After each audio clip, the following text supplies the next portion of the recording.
نحمده ونصلي على رسوله الكريم فأما بعد أعوذ بالله من الشيطان الرجيم بسم الله الرحمن الرحيم رب اشرح لي صدري ويسر لي أمري واحلل عقدة من لساني يفقهوا قولي السلام علیکم ورحمۃ اللہ وبرکاتہ۔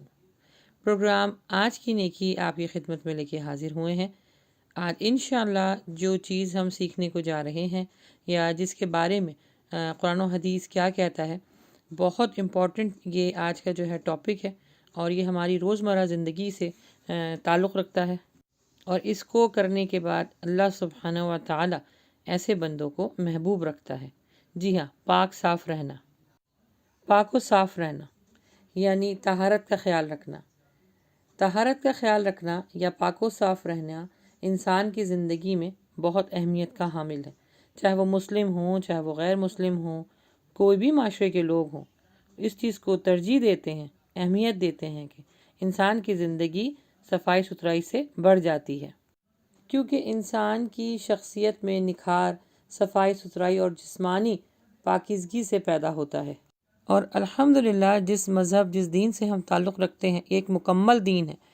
یہاں اس دین میں اللہ سبحانہ و تعالیٰ نے آپ کو پاک اور صاف رہنے کی اہمیت اتنی بتائی ہے کہ اس کو دین کا آدھا حصہ قرار دے دیا گیا ہے۔ ایک بہت مشہور حدیث آپ نے سنی ہوگی کہ صفائی نصف ایمان ہے۔ اس کے حکم کے ساتھ ساتھ کہ انسان کو پاک صاف رہنا کتنا ضروری ہے، اللہ سبحانہ و تعالیٰ نے قرآن پاک میں وضو، غسل کا طریقہ حکم بھی دیا، اور پھر ترغیب دلوائی، تعلیمات دلوائی نبی صلی اللہ علیہ وسلم کے ذریعے، جو ہماری زندگی کا بہترین نمونہ ہے۔ ہمیں ان کی زندگی کو اپنے اوپر لاگو کرتے ہی ہوئے گزارنا ہے تاکہ ہم جنت کے حقدار بن سکیں۔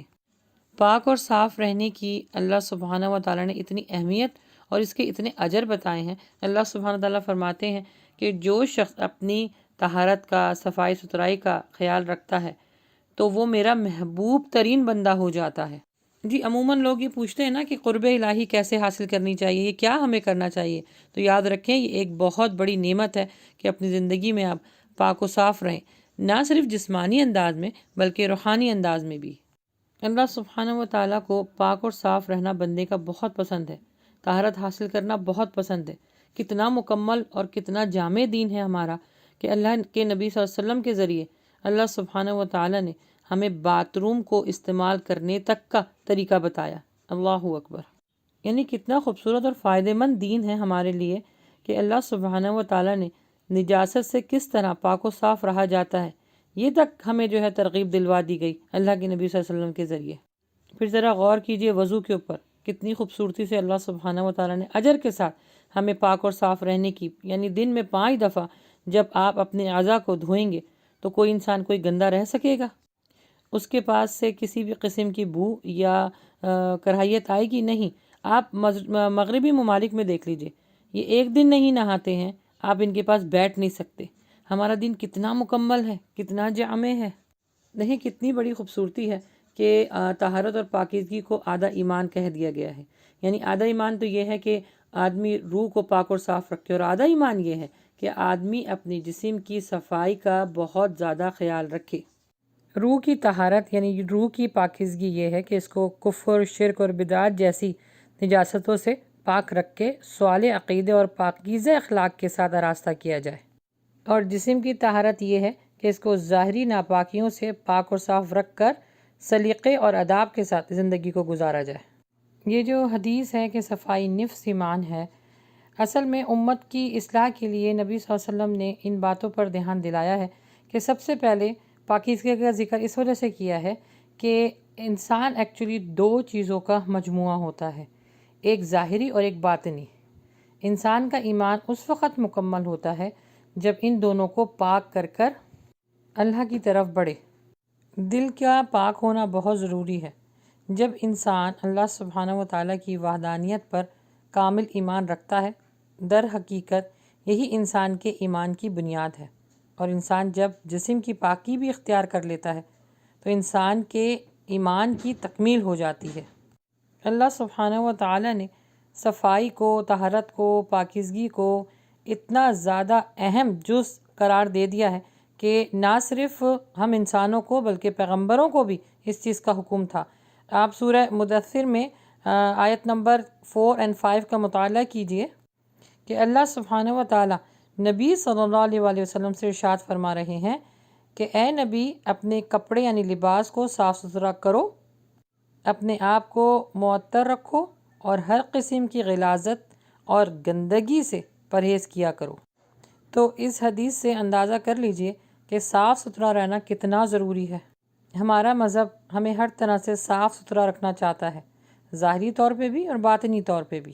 جب نبیوں کو، پیغمبروں کو اس بات کا حکم مل چکا ہے قرآن پاک میں، تو سوچیے میرے اور آپ کے لیے اس چیز کو اپنانا کتنا امپورٹنٹ ہے، کیونکہ روز محشر اللہ سبحانہ تعالیٰ پوچھے گا نا، نہ باطنی صفائی کریں نہ ہم ظاہری صفائی پر کوئی عمل پیرا ہوں، تو سوچیں روز محشر پھر اس کی پکڑ بھی ہوگی، کیونکہ اللہ سبحانہ و تعالیٰ نے فرمایا ہے کہ محبوب ہیں وہ لوگ جو صاف اور ستھرے اپنے آپ کو رکھتے ہیں۔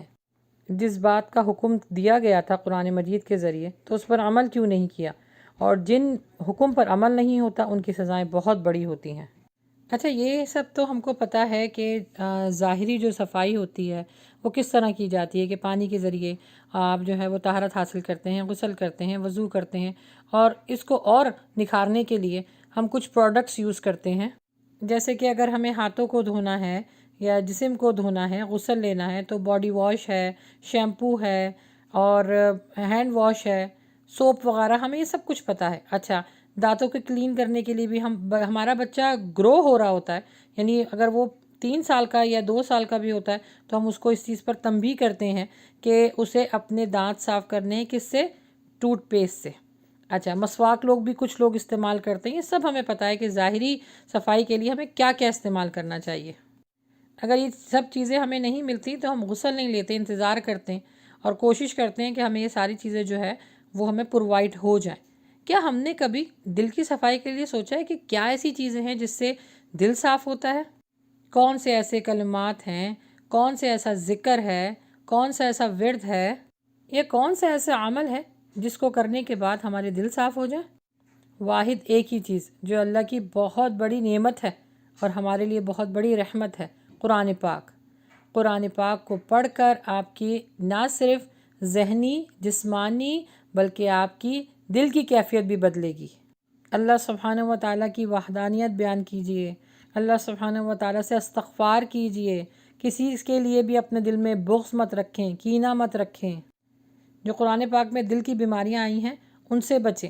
پھر صبح شام جیسے فرشتے ذکر کیا کرتے ہیں، اللہ سبحانہ تعالیٰ کی پاکیزگی بیان کرتے ہیں، بڑائی بیان کرتے ہیں، بالکل اسی طرح ہمیں بھی اپنے دل کی صفائی کرنے کے لیے صبح شام اللہ سبحانہ و تعالیٰ کو یاد کرنا ہوگا، اس کی بڑائی بیان کرنی ہوگی، تبھی اللہ سبحانہ و تعالیٰ کے محبوب ترین بندے بنیں گے نا۔ یہی وجہ ہے کہ اللہ سبحانہ و تعالیٰ ان لوگوں کو اپنا محبوب بندہ قرار دے دیتا ہے جو طہارت اور پاکیزگی کا پورا اہتمام کرتے ہیں، ظاہری بھی اور باطنی بھی۔ اسی وجہ سے اللہ سبحانہ تعالیٰ قرآن پاک میں فرماتے ہیں، سورہ بقرہ میں آیت نمبر 22 میں آیا ہے کہ ان اللہ یحب التوابین ویحب المتطہرین۔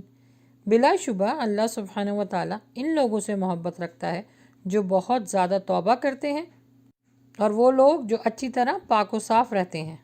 دین اسلام نے جسمانی طہارت کے ساتھ روحانی طہارت پر بھی بہت زور دیا ہے۔ طہارت کی اہمیت یعنی پاکی کی اہمیت ان 6 چیزوں میں اور مل جاتی ہے، جیسے کہ جسمانی پاکی، شخصیت کا نکھرنا، بیماریوں سے نجات، روحانی مسرت، جسمانی پھرتی اور رحمت کا نزول۔ اچھا، ان 6 چیزوں کی وضاحت اس طرح ہے کہ سب سے پہلے ہے جسمانی پاکی۔ جسمانی پاکی سے مراد شریعت کے بتائے ہوئے اصولوں کے مطابق جسمانی اعضاء کو صاف ستھرا رکھنا، یعنی انسانی اعضاء ماحولیات کی وجہ سے اور ڈسٹ کی وجہ سے ناپاک ہو جاتے ہیں یا گندے ہو جاتے ہیں تو ان کو پانی کے ساتھ دھونا اور اچھے طریقے سے ان پر پانی بہانا۔ جیسے سر کے بال ہو گئے، ناخن ہو گئے، ان میں میل کچیل بھر جاتا ہے، اور جسم کے غیر ضروری بالوں کو مدت کے ساتھ ان کو اکھاڑنا اور استنجا کرنے کے بعد اپنے ہاتھوں کو اچھی طرح دھونا، اپنے دانتوں کا بہت اچھی طرح خیال رکھنا۔ اسی وجہ سے سنت جو ہے وہ جمعے کا غسل ہے، آپ کے سارے اعضاء دھل جاتے ہیں۔ نمبر 2 ہے شخصیت کا نکھار، یعنی طہارت کو حاصل کرنے کے بعد شخصیت میں کس طرح نکھار پیدا ہوتا ہے۔ طہارت انسان کی پاکیزگی کا وہ عمل ہے جو اس کی شخصیت میں ایک نکھار پیدا کر دیتا ہے۔ جب انسان اپنے جسم کے اعضاء کو صاف ستھرا رکھتا ہے، اپنے کپڑوں کو صاف ستھرا رکھتا ہے اور شریعت کے بتائے ہوئے اصولوں کو اپناتا ہے تو اس کی شخصیت میں ایک بہت خوبصورتی پیدا ہو جاتی ہے، کیونکہ اللہ کے نبی صلی اللہ علیہ وآلہ وسلم کو بھی میلے کچیلے لوگ نہیں پسند تھے۔ ایسے لوگوں کو دیکھ کے اللہ کے نبی صلی اللہ علیہ وسلم کو غصہ آ جایا کرتا تھا۔ پھر دیکھیں نا صاف ستھرا رہنے میں کتنی حکمت ہے۔ سب سے بڑی بات کہ بیماریوں سے نجات ملتی ہے۔ عموماً بیماریاں ہوتی ہی گندگی کی وجہ سے ہیں۔ طہارت حاصل کر کے نہ صرف آپ کو ظاہری طور پہ جو بیماریاں ہوتی ہیں اس سے نجات ملتی ہے، بلکہ جو باطنی یعنی ہماری جو دل کی بیماریاں ہیں اس سے بھی نجات ملتی ہے۔ دیکھیں نا شیطان اور جرمز یہ ایک ہی اللہ تعالیٰ نے ان کو ایک ہی خصلت سے پیدا کیا ہے۔ یہ بھی انسان کو بیمار، جو ظاہری جرمز ہوتے ہیں وہ انسان کو بیمار کرتے ہیں اور اس کو سست کر دیتے ہیں۔ بالکل اسی طرح شیطان بھی ہمارا کھلا دشمن ہے، وہ ہمارے دل پہ اٹیک کرتا ہے، ہمیں وسوسے ڈالتا ہے، سست کر دیتا ہے، عبادت کی طرف نہیں جانے دیتا، پاکی کی طرف نہیں جانے دیتا۔ تو ہم ظاہری طور پہ بھی بیمار ہوتے ہیں اور باطنی طور پہ بھی بیمار ہوتے ہیں۔ اسی لیے نفس کو طہارت دینے کے لیے اللہ سبحانہ و تعالیٰ نے ہمارے اوپر کیا فرض کیا ہے؟ وضو۔ وضو آپ کو بیماریوں سے بھی ظاہری روکتا ہے اور بچاتا ہے، اور آپ کی باطنی بیماریوں سے بھی آپ کو بچاتا ہے۔ نمبر 3 ہے روحانی مسرت۔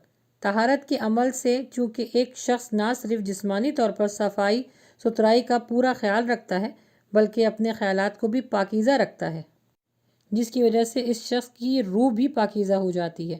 جب آپ صبح شام اللہ سبحانہ تعالیٰ کا ذکر کریں گے تو obviously آپ کی روح، آپ کا دل سب آپ کے کنٹرول میں ہوگا، کیونکہ جب روحانی مسرت حاصل ہو جاتی ہے نا تو پھر انسان کو عبادت کرنے میں، نیک عمل کرنے میں مزہ آتا ہے، اس کی رغبت اس طرف زیادہ بڑھ جاتی ہے۔ نمبر 5 ہے رحمتوں کا نزول۔ جسمانی اور روحانی طور پر طہارت انسان کو پاکیزہ بناتی ہے اور وہ گندگی اور نجاست سے پرہیز کرتا ہے۔ اسی لیے روحانی طور پر وہ نیکیوں کو حاصل کرنے کے لیے دوڑ لگاتا ہے، اچھے اعمال کرتا ہے اور صبح شام ذکر و اذکار کرتا ہے، جس کی وجہ سے اللہ سبحانہ و تعالیٰ کی رحمتیں حاصل کر لیتا ہے اور اس سے اس کی زندگی مطمئن ہو جاتی ہے۔ اور آخر میں ہے اللہ سبحانہ و تعالیٰ کا قرب حاصل کرنا۔ یہ ایک بہترین نعمت اور وجہ ہے جس سے آپ اللہ سبحانہ تعالیٰ کے قریب ہو سکتے ہیں۔ جیسے کہ میں نے پہلے بھی آپ کو بتایا کہ اللہ سبحانہ تعالیٰ ایسے لوگوں کو پسند فرماتا ہے جو پاک و صاف رہتے ہیں، ظاہری طور پہ بھی، باطنی طور پہ بھی۔ ویسے بھی یہ بابرکت مہینہ ہے، اس میں نیکیاں حاصل کرنے کے لیے دوڑ لگائیے اور قرآن کو اپنے دل میں بسا لیجئے۔ انشاءاللہ اللہ سبحانہ و تعالیٰ اس قرآن کے ذریعے ہمیں روز محشر نجات عطا فرمائے گا۔ آمین۔